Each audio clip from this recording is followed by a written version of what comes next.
немесе томирис. Керек. Әліңіз қуанып жатыр, кейін айтам дейді, иә? Қоршаған орта. Қоршаған орта деп бізді қоршап жатқан әр заттарды айтуға болады. Яғни жануарлар, өсімдіктер және де адамдар. Осы айтылған барлық жаратылыстар бірін-бірісіз өмір сүре алмайды деп ойлаймын. Сондықтан әр заттың өзіндік ерекшеліктері мен маңызы бар.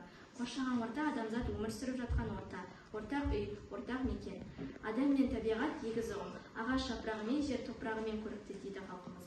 Егер табиғат көркейсе, адамның да көңілі көтеріледі деп ойлаймын. Қоршаған ортасы лас, суы да лас, ағашы ұлы табиғаттың адамға да зияны көп.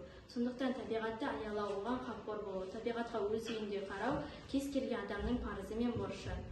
Қорытындылай келе, әр тірі жанның басты міндеті қоршаған ортаны қорғау. Эссе қоршаған орта. Қоршаған орта айналамыздағы көрінетін, естілетін және сезілетін адамзат қоғамы өмір сүретін табиғат ортасы. Қоршаған ортаны бүлдірудің түбінде үлкен зардап шегеміз.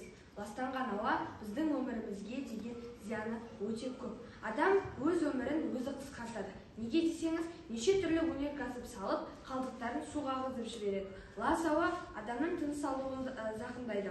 Ағаштарды кесуден де көп зардап шегудеміз. Ауаны тазартатын өсімдіктердің азаюы. Қоқысты кез келген жерге лақтыру, биоорганикалық заттардың ыдырамауынан топырақтың құнарсыз болуы. Барлығы кішкентай заттан басталады. Сондықтан ең бірінші өзімізден бастайық. Тиісті емес орынға қоқыс тастамас бұрын қоршаған ортаға тигізетін зиянын ойлағанымыз жөн. Менің таңдаған тақырыбым қоршаған орта. Қоршаған орта біздің тіршілік еткен ортамыз өзі айтып тұрғандай, бізді қоршап тұрған орта. Бізді қоршаған орта табиғат, адамдар және тағы да басқалары. Біз өмірімізге қажетті заттардың барлығын табиғаттан, айналамыздан, қоршаған ортамыздан аламыз. Өндіріс пен тұтыну қалдықтары, яғни қоршаған орта қауіпті заттар оған үлкен зиян тигізеді. Олардың көбеюінің әсерінен қазіргі таңда қоршаған орта ластануы көп байқалады. Ластанудың алдын алу үшін қазір көп шаралар жүргізілуде. Оның бірі қоқысты қайта өңдеу, оған екінші өмір беру арқылы жерді қоқыс қалдықтарын тазарту болса, екінші жолы көгалдандыру, қоқыстарны жәшікке салу секілді тазалыққа апаратын кішкентай қадамдар. Қоршаған орта бізге таза күйінде берілді. Енді оны су қалпында сақтау біздің міндетіміз. Табиғи ресурстар. Табиғи ресурстар табиғаттың өзінен шыққан және адамдар осы күнге дейін технологияны дамытуда қолданған. Бұл тірі қалу ғана емес, одан әрі дамуға қызмет етті. Табиғат ресурстарды тиімді пайдалану қазіргі кездегі ең маңызды мәселелерінің бірі. Соңғы 40 жылдың ішінде ресурстарды тиімді тұтыну 5 есе, ал өндірістің қалдықтары 100 есе өскен. Қор деңгейінің төмендегені соншалық адам баласының жеткіліксіз екендігі қатты сезілуде. Табиғатты қорғау бұл адамның міндеті. Себебі ол өзінің демалып жатқан ауасы, жеп жатқан тамағы. Оны біз тек өзімізді ойлап бітіріп өлтіріп кетуге болмайды. Оны болашақтағы балаларға қолданады.